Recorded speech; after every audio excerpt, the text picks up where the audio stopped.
It's 10:08 on 95.3 WBEV, powered by Daily Dodge. You're listening to Community Comment, which is brought to you by Professional Floor Covering and Abbey Design Center at 713 Park Avenue in Beaver Dam. You can check them out at proflr.com. They have a lot of options and things that you could do there. Of course, it's so much more than floors. They have countertops that you can put your kitchen or bathroom. The material, color, and pattern of a countertop will all play a major role in how a kitchen or bath remodel will turn out.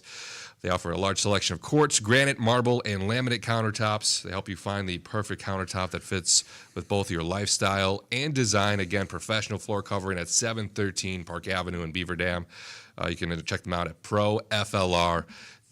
You're listening to here Community Comments on 95.3 WBEV and streaming on Daily Dodge TV. And I want to thank our guests here for coming on our program today. Last minute, just with the recent breaking news of a months-long Amber Alert finally coming to an end for a missing Beaver Dam teen. Our guest here today with the Beaver Dam Police Department, Detective Dan Coons. Detective, thank you so much for making time for us here this morning. Good morning, absolutely. We have a lot to dive into, but again, our phone lines are open, so if anyone out there does have a question, you can call into the program at 885-4446 or you can text 887-9595. Again, the phone number 885-4446 if you have a question for our guest, Detective Dan Coons, here with the Beaver Dam Police Department on Community Comment this morning. It was normally supposed to be a Beaver Dam Police Department Community Comment. Lieutenant Jeremiah Johnson reached out a couple days ago saying he was on vacation, so we had to rebook him for next week, which ended up working out pretty well considering just what had happened here the last couple of days. Just to sort of set the stage, and then I want to dive into here in our first couple of minutes, just talking about the detective's role here locally and how you kind of work this case. But just to kind of go back 2 months ago, almost 2 months ago to the day, February 3rd, an Amber Alert was issued for Sophia Martin Franklin, a 16-year-old here from Beaver Dam. It was alleged she had been taken by Gary Day of Arkansas, and they had been traveling, switching license plates. A lot of news was coming about where they were going. Just on Wednesday night, they were located near Omaha, Nebraska by deputies with the Sarpy County Sheriff's Office. I hope I'm pronouncing that right, there in Nebraska. They were able to positively identify both of them, and Gary Day was taken into custody, and Sophia Martin Franklin was taken to a facility there in Nebraska, waiting for reunification with her family after 2 long months of her being missing here from the Beaver Dam area. And Detective Dan Coons, essentially you were the local case lead. Is that kind of the right way to say that here for this case? Yeah, I think that's a fair way to categorize my role in the thing, yeah. And so what essentially does that entail? Obviously, this is a case that's spread across multiple states. Mm-hmm. You know, it started here in Beaver Dam, but obviously it didn't end here. So what kind of capacity do you do, or do you coordinate with other agencies when a case like this happens? This doesn't happen a lot, I'm sure. Was this kind of a first time for you with an Amber Alert that spread across this many states, or have you dealt with something like this? Well, for an Amber Alert, I would say, yeah, this is the first time I believe I was personally involved in one. They're pretty rare, and there's a reason for that. Yeah. Because we want Amber Alerts to be something that really jumps out at people when it shows up on their phone or on billboards. But so this is my first experience with an Amber Alert, not my first experience with a missing child or a missing person, and certainly not my first experience working, a multi-state crime. Sure. Our role and my role in this is really just organizing resources and making sure that all the stakeholders and players that we need to make a successful outcome happen are in place. And so there's several people that I work alongside with that help me with that on the state and federal level to organize those resources, because it can be complicated, it can be complex, and because we don't work with each other every day. Sure. Yeah. Establishing those lines of communication and making sure there aren't too large of personalities involved that aren't able to work with others, and we really have broken through that. In my career, I've seen some pretty huge changes in our ability to work with other agencies on these cases. Yeah, maybe that's something that we can dive into in a little bit more detail later on in today's program. Just the amount of effort that goes into coordinating something of this stature, of this large capacity of multiple states across multiple weeks, and there's a lot of coordination. And you mentioned that that's a big part of what you did. Was that every single day that this was something? All right, this is obviously you have other cases and other things that come up during these last 2 months. Detective, was this something that every day you would be calling or contacting people and getting updates, or what did a day in the life look like over the last couple of months for you? It's a very front-heavy thing. So in the first, when an Amber Alert gets issued, there are all sorts of resources that get flooded into that particular investigation. So the first couple days we had probably 30 investigators from various agencies at our police department, just starting to kind of put things together. Get a good picture of what we were dealing with, what resources we needed to organize. And that process then kind of transitions and morphs into more of a daily investigation where we work it in parallel with our federal and state partners.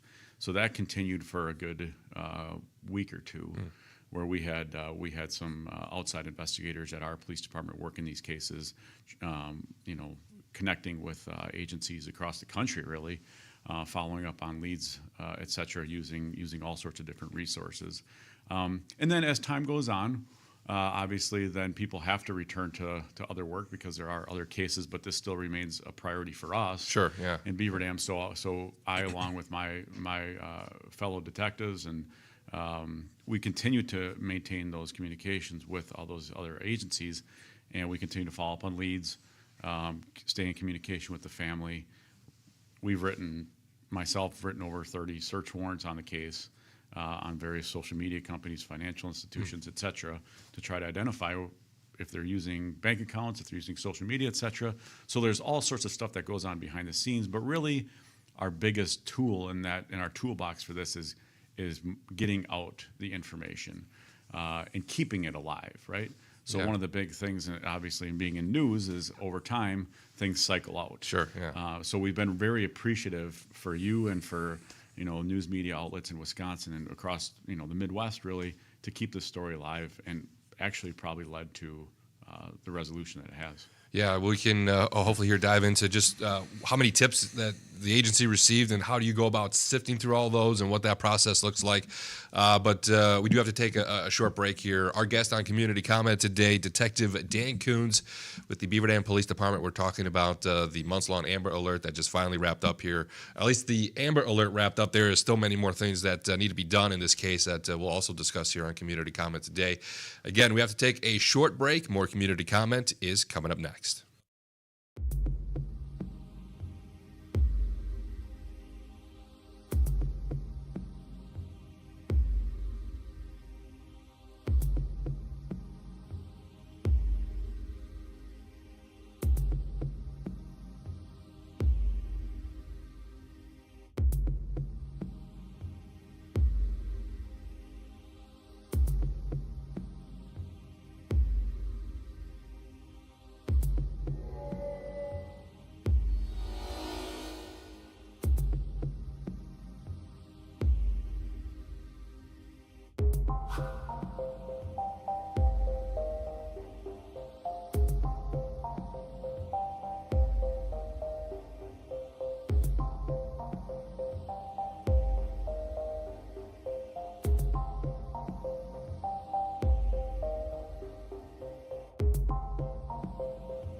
Welcome back into Community Comment here on 95.3 WBEV, powered by Daily Dodge.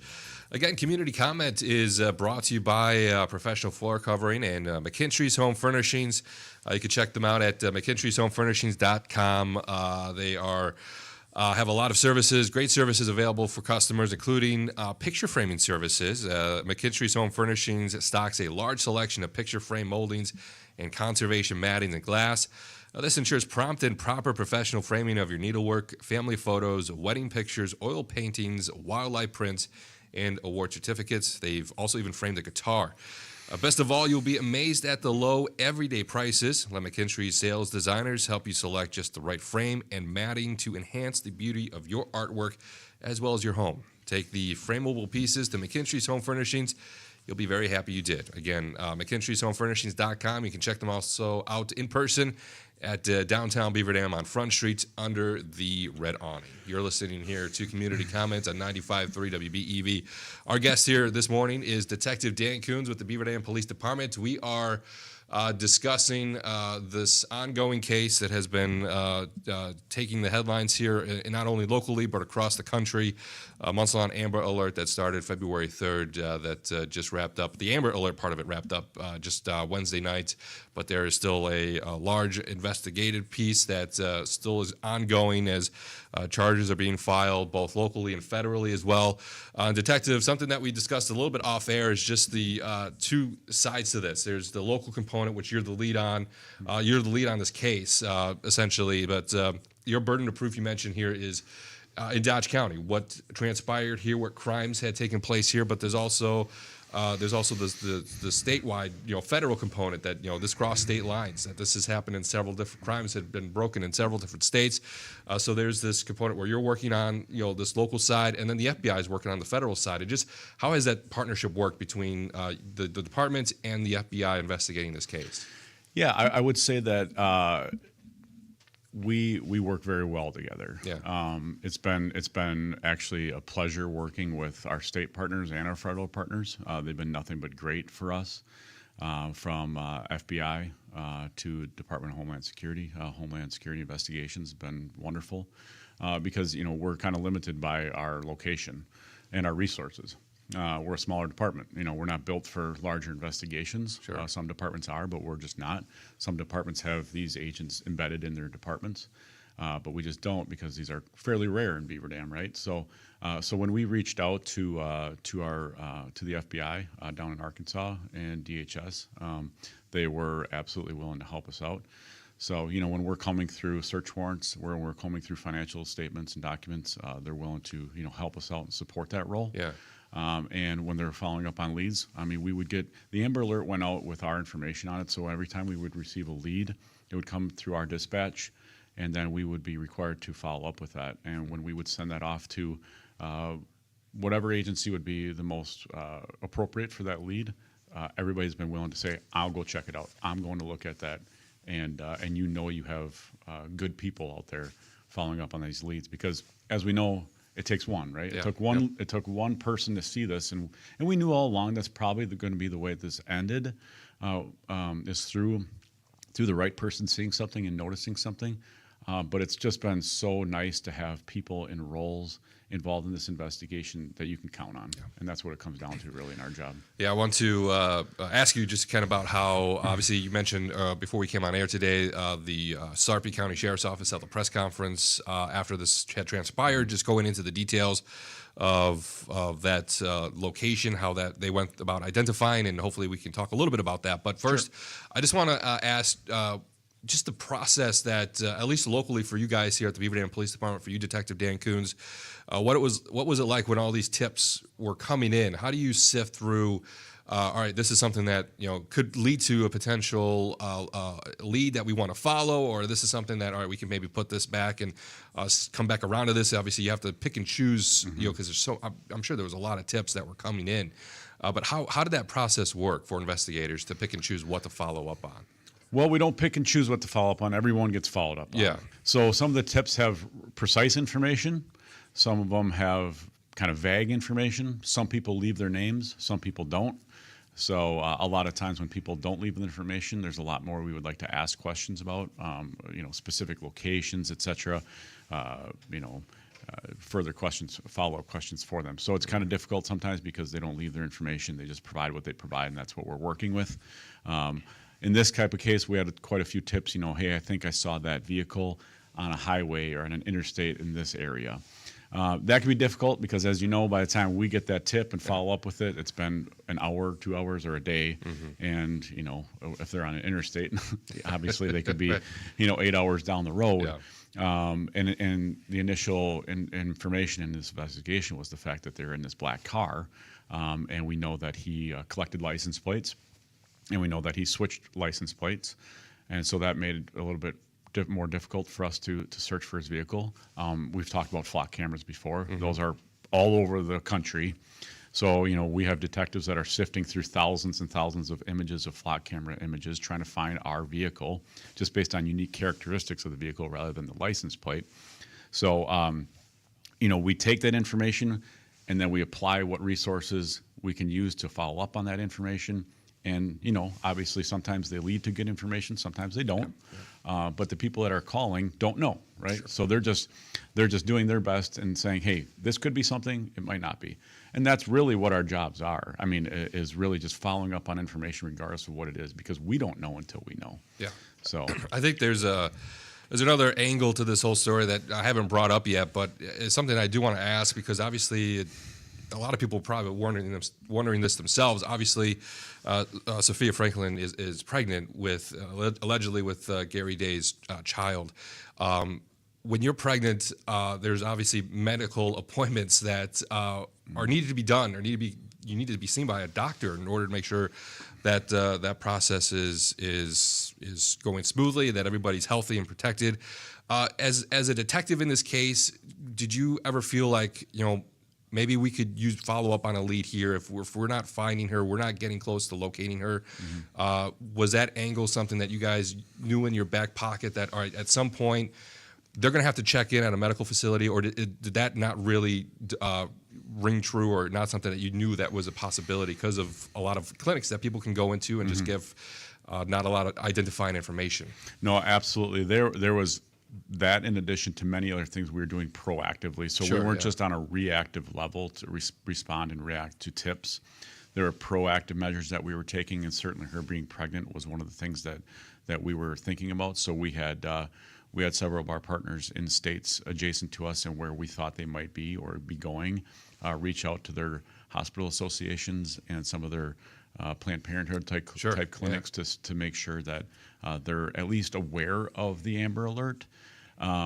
There's a little bit of a push and pull because there's some HIPAA concerns.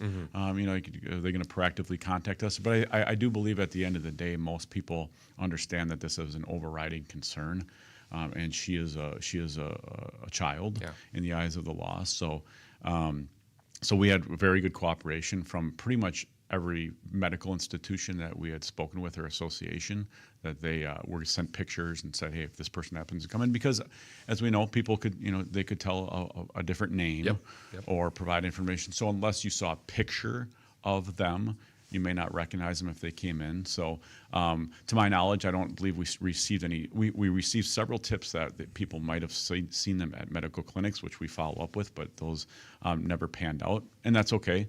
But we would rather have a whole bunch of questionable tips or things that didn't pan out than none at all. Yeah. So that just shows the effectiveness of the dissemination of the information and the effectiveness of an Amber Alert. So we're glad to have the Amber Alert as a tool, because when you say Amber Alert to an organization or to a hospital or whatever, that grabs their attention. So it helps us out, gives us a little bit more leverage. Yeah. Also, we saw the case featured. I'm drawing a blank on the name of the show, but it's a countrywide show that focuses on police investigations. And I know that the Beaver Dam Police Department Facebook page shared the segment of that show covering this case, and just how important it is to have as many individual agencies, news outlets, medias covering this and getting that news out there, and making sure that people know what these people look like and be able to spot them. Yeah. So there's an organization called the National Center for Missing and Exploited Children. They're really sort of the conduit to expose information. So gas station pumps, the little videos you might see there, they have connections to those organizations that publish those little short snippets. They hooked us up with On Patrol Live that allowed us to do that short little segment because you don't know, is that going to be the one that gets you to somebody that sees them? Because at some point you can't outrun information. And ultimately, that's what happened here. Yeah. Somebody was aware of something didn't look right. They looked it up, found it, and there we are. Yeah. So. And I'd like to in our next segment here dive into just what the Sarpy County Sheriff's Office went through, what they received and followed up on, and ultimately we're able to identify Sophia Martin Franklin and Gary Day near Omaha, Nebraska. We do have to take another short break. More community comment is coming up next.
Welcome back into today's Community Comment on 95.3 WBEV, powered by Daily Dodge. Community Comment brought to you by Professional Floor Covering and McKinstry's Home Furnishings. Our guest here today on our program is Detective Dan Coons with the Beaver Dam Police Department. If you have a question for our guest, again, that phone number is 885-4446.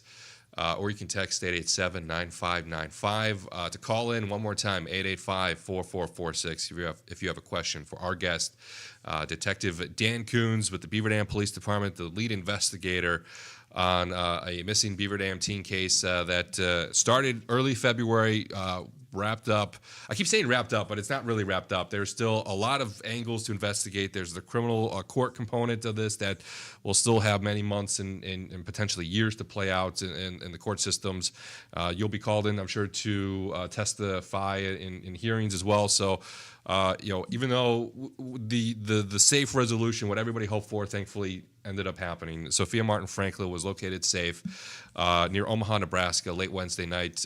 Detective, you'd mentioned to us that you had gotten a phone call close to midnight, quarter to midnight, around there, hearing that they had been identified. What was your first thoughts or reactions when you got that phone call that Sophia Martin Franklin was found?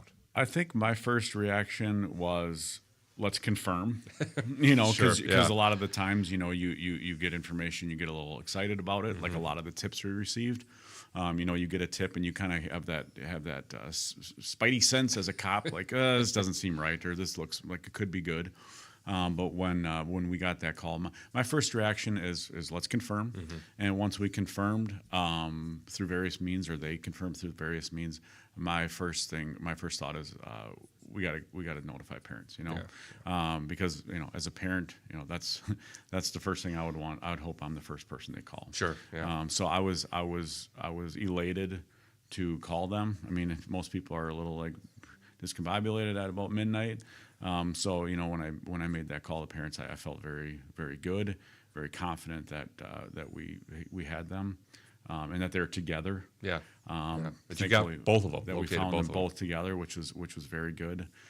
So that was my big priority at that moment, was getting off the phone with Nebraska and giving them a call to pass along the news. And as a law enforcement officer, I'm sure those are the moments that you like, all right, this is why I do what I do. This is why I still love what I do, and this is why I'm in this job, is all the hard work paid off, and the resolution, a positive resolution came about in this case. And I want to now kind of look at what happened there in Omaha, Nebraska, or near Omaha, Nebraska. Was it at a public place? What happened that was able to lead law enforcement and deputies down there in Nebraska to be able to positively identify these two and bring about a resolution in this case? So a local citizen, I don't know if they were also a trucker, but somebody that was at a truck stop just south of Omaha, had witnessed several individuals that were together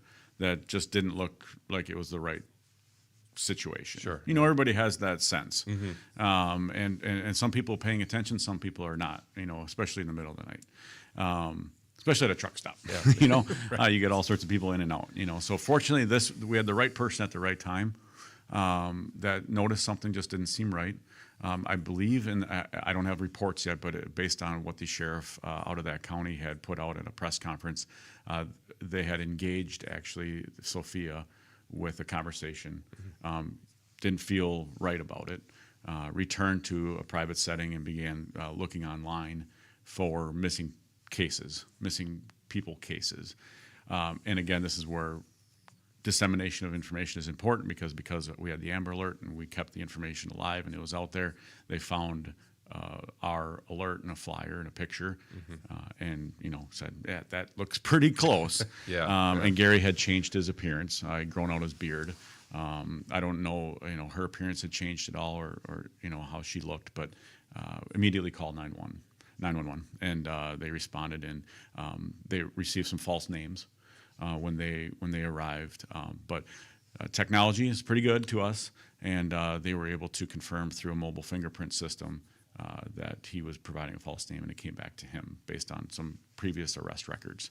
So they were still at that truck stop. Right there. Yep. Still right there when law enforcement arrived. Yep. They interviewed them there at the scene, and they were able to positively identify both as Sophia Martin Franklin and Gary Day. And obviously then Gary Day is arrested immediately and then taken to a local jail facility. Has he been extradited back here to Dodge County, or what's the update there with where he's at in the criminal system?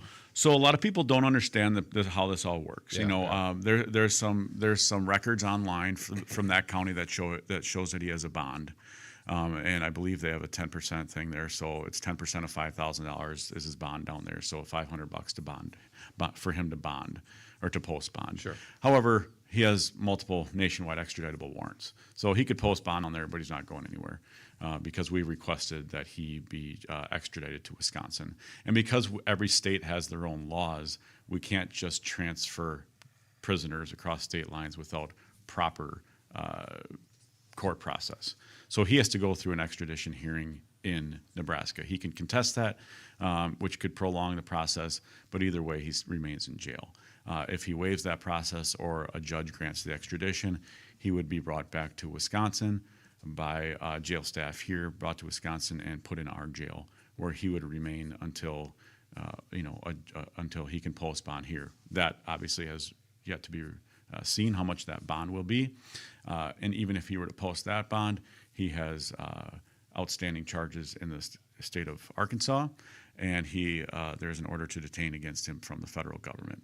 So I think it's safe to say that he's not being released from custody anytime soon. A lot of times judges will determine if an individual is a flight risk or if there's a concern of them fleeing, if when setting bond conditions. And obviously you look at a case like this, I'm sure that'll be something that's taken into consideration. And first, I need to make a quick note. Excuse me. I've been saying Sophia Martin Franklin. I should have been saying Sophia Martha Franklin is her middle name. I apologize for pronouncing that incorrectly here for the last little bit here. But Detective, are you able to talk a little bit about where updates are with Sophia? Is she back home, or is that something that we can't dive into? Yeah, I would probably not get into that too much. I can say that she's healthy. She's back with her parents, and they're going to work through the process of reacclimating to her home life. Okay. I think they deserve their privacy, which we'll give to them for some time. And so I think everybody respects that, and so let that process play out for them on a personal level. So she's safe. And we'll leave them try to get back to some normalcy, sure, yeah. Which is obviously going to take some time. Yeah. When we come back here on Community Comment, we'd like to spend our last segment really talking about what's next for Detective Dan Coons, and just in this case, what's on the horizon here. Obviously, we mentioned that there's still a lot to be done, a lot of paperwork that needs to be written up and filed and submitted in this case, and court hearings and procedures to be done in the coming months and potentially years here in this case. You're listening here to Community Comment with our guest, Detective Dan Coons, on 95.3 WBEV. We have to take another short break. More Community Comment is coming up next.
Dodge, presented by Professional Floor Covering.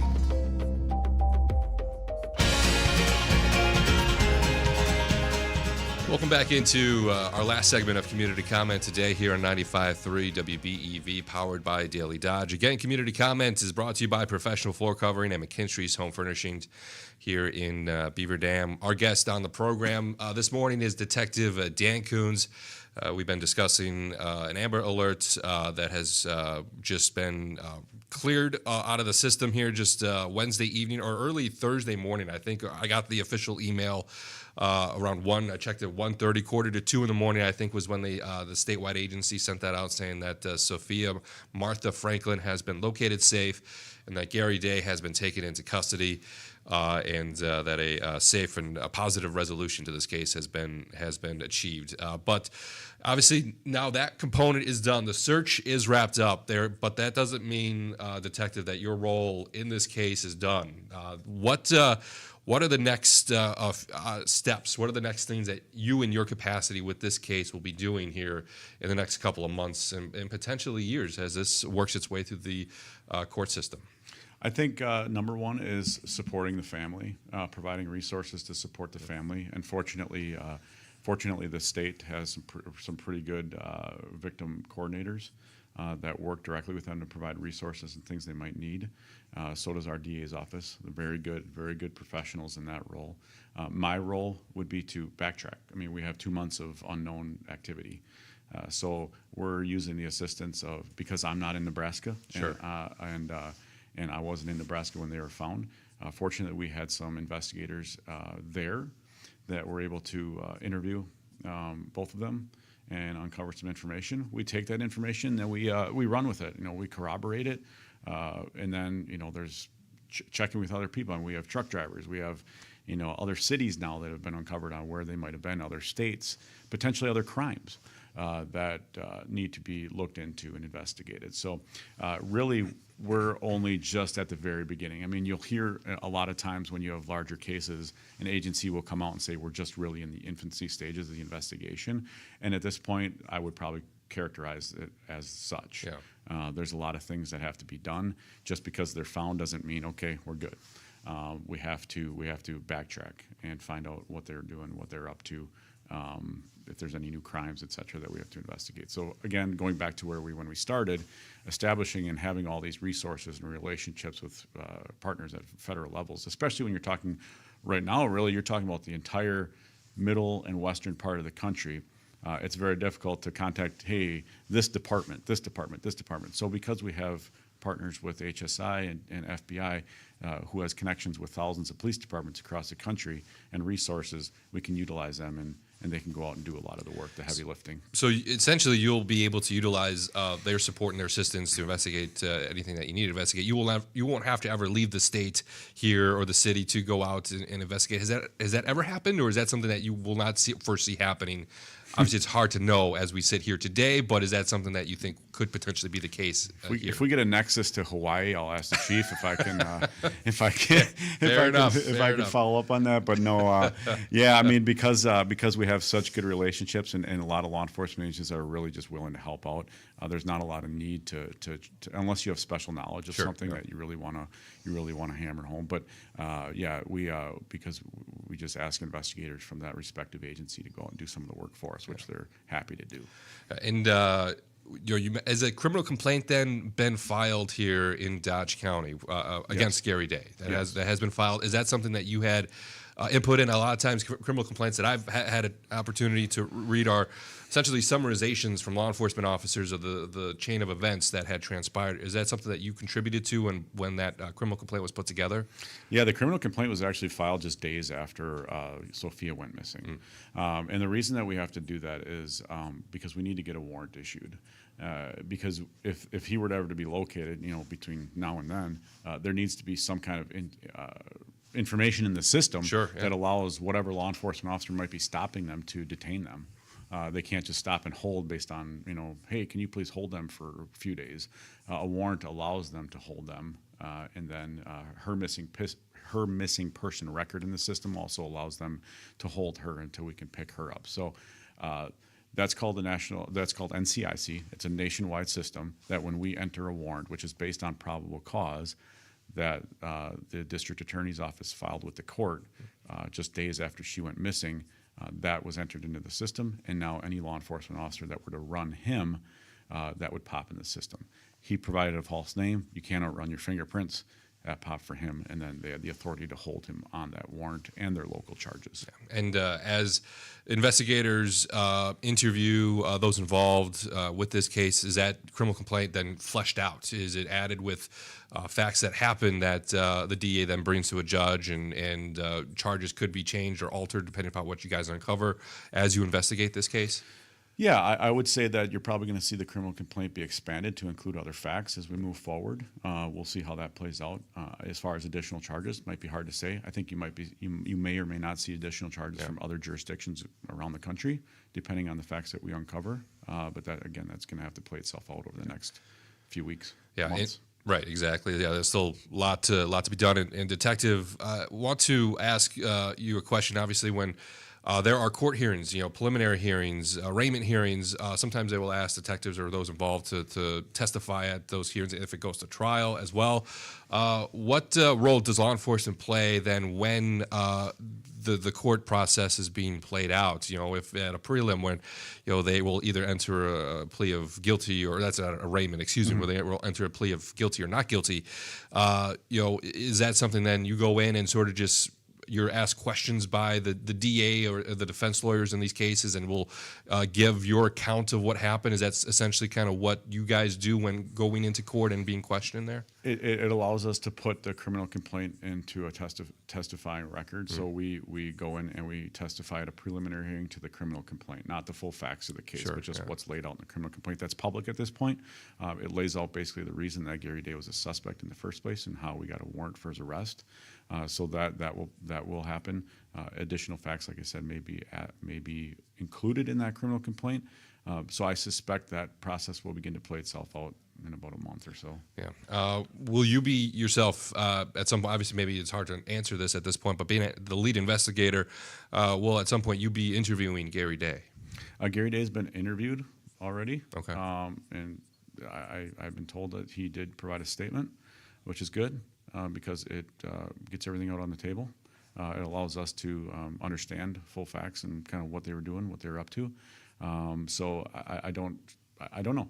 Okay. I guess that we'll have to figure that out. But I do believe he's given a full statement to an investigator in Nebraska. Our guest here today on Community Comment, Detective Dan Coons with the Beaver Dam Police Department. Detective, we just have a few more minutes left here on Community Comment today. But with that time, I just want to give you the opportunity to